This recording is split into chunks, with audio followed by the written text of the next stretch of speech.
Kisi-kisi nomor 11, kumparan yang mempunyai induktansi diri sebesar 100 mH dialiri arus dengan persamaan I sama dengan 6 sin 100T dalam satuan ampere. Tegangan induksi maksimum yang dibangkitkan dalam kumparan adalah titik-titik. Nah, di sini kita gunakan persamaan Gauge induksi sama dengan minus L dI per dt, dengan L adalah induktansi, I-nya arus, T-nya waktu.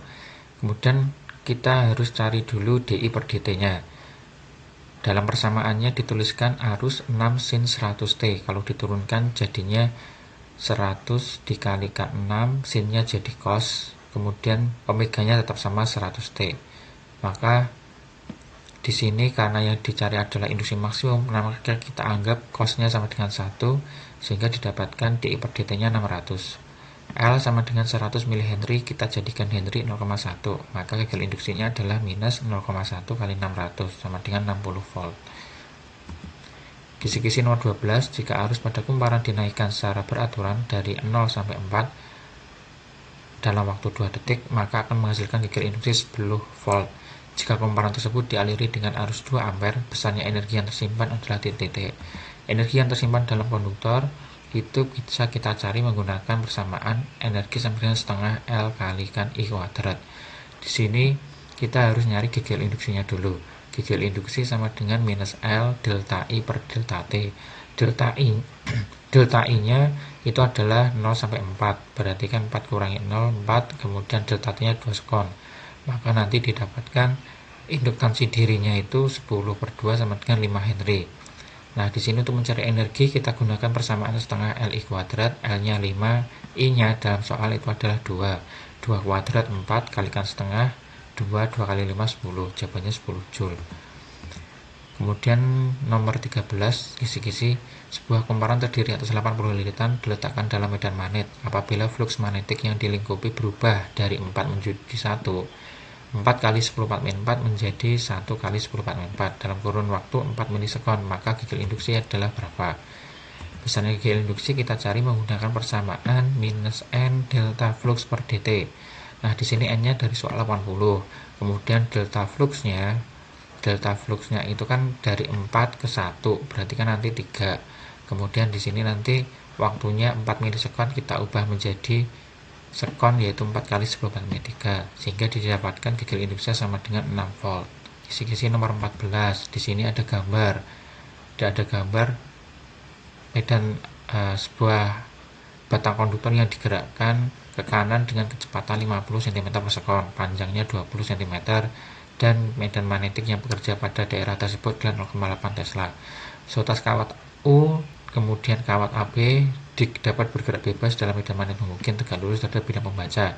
AB digerakkan ke kanan, maka besarnya Gauge induksi adalah titik-titik. Gauge induksi pada kasus ini merupakan Gauge induksi yang bisa dicari dengan persamaan minus B LV sin theta. B-nya dalam soal 0,8, kemudian L-nya 0,2, 20 cm kita ubah jadi meter, kemudian V-nya itu 0,5, 50 cm per sekon diubah jadi meter per sekon. Nanti didapatkan jawaban 0,08 volt.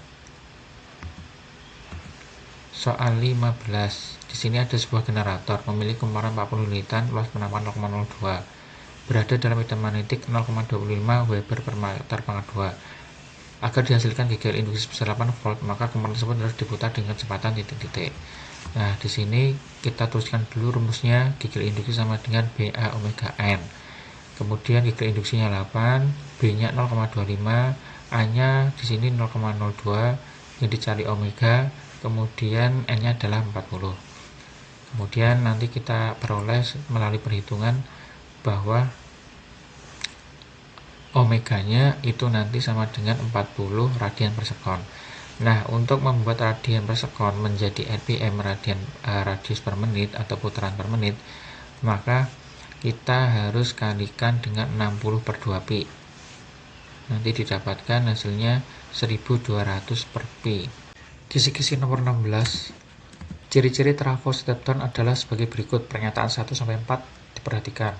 Kemudian pernyataan yang benar adalah titik-titik. Berkaitan dengan transformator step down atau trafo step down, ciri-cirinya adalah Pertama, menurunkan tegangan. Yang kedua, jumlah lilitan sekunder itu pasti lebih kecil daripada jumlah lilitan primer. Kemudian yang ketiga, tegangan sekunder itu lebih kecil daripada tegangan primer, dan arus primer itu lebih kecil dibandingkan dengan arus sekunder. Dari pernyataan yang tepat itu, dari pernyataan yang ada di opsi, jawaban yang paling benar itu adalah 1 dan 2. Kemudian kisi-kisi nomor 17.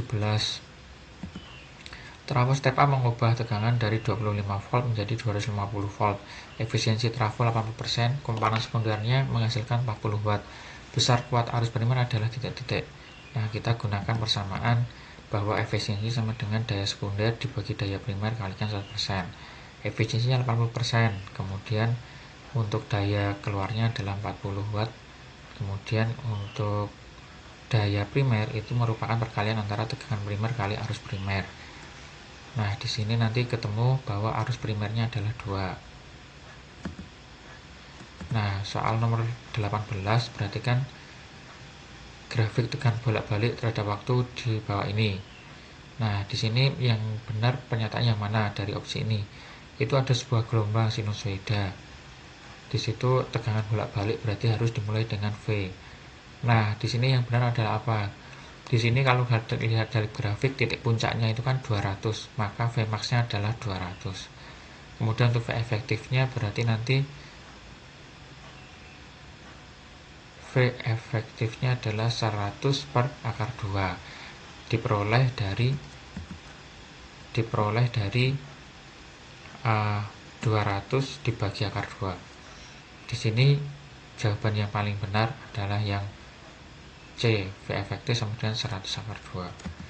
Kemudian kisi nomor 19, sebuah kapasitor dengan kapasitas 100 mikrofarad. Nah, 100 mikrofarad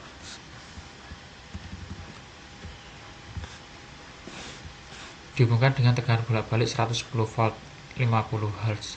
Reaktansi kapasitif yang timbul pada kapasitor adalah titik-titik. Nah, kita nyari XC. Nah, XC sama dengan 1 per omega C. Omeganya itu kan 2πf. Di situ yang diketahui F-nya 50 Hz. Kemudian nanti di sini nilai dari C-nya adalah 100 mikrofarad atau 100 kali 10⁻⁶. Sehingga nanti XC sama dengan 10.000 dibagi 100 pi. Maka jawabannya XC-nya adalah 100 per pi, yang D. Kemudian soal nomor 20, rangkaian RLC dihubungkan dengan sumber arus bolak-balik seperti pada gambar di bawah ini. Berdasarkan data pada gambar, maka reaktansi induktif adalah titik-titik. Reaktansi induktif atau XL. XL sama dengan omega kali L. Nah, di sini kita tidak bisa memakai persamaan itu dikarenakan tidak ada nilai dari omeganya. Maka kita gunakan cara yang lain. Pertama, kita harus mencari besarnya arus dulu. Dalam hukum Ohm, I sama dengan V per R. Di sini diketahui bahwa nilai dari R-nya itu kan 30. Sementara V pada R itu adalah 60, maka didapatkan arus yang mengalir adalah 2 ampere. Arus yang mengalir pada resistor ini sama dengan arus yang mengalir pada induktor. Nah, untuk induktor sendiri kita bisa hitung nilai dari VL-nya dulu. E adalah 100, diketahui dalam gambar. Kemudian VR-nya itu adalah 60. Kemudian VL-nya kita cari 100 kuadrat sama dengan 60 kuadrat tambah VL kuadrat. Nah, di sini didapatkan VL-nya nanti 80. VL ada, XL ada, FL ada, VL ada, I-nya ada. Berarti XL sama dengan VL per I. Berarti 80 per 2 sama dengan 40 ohm.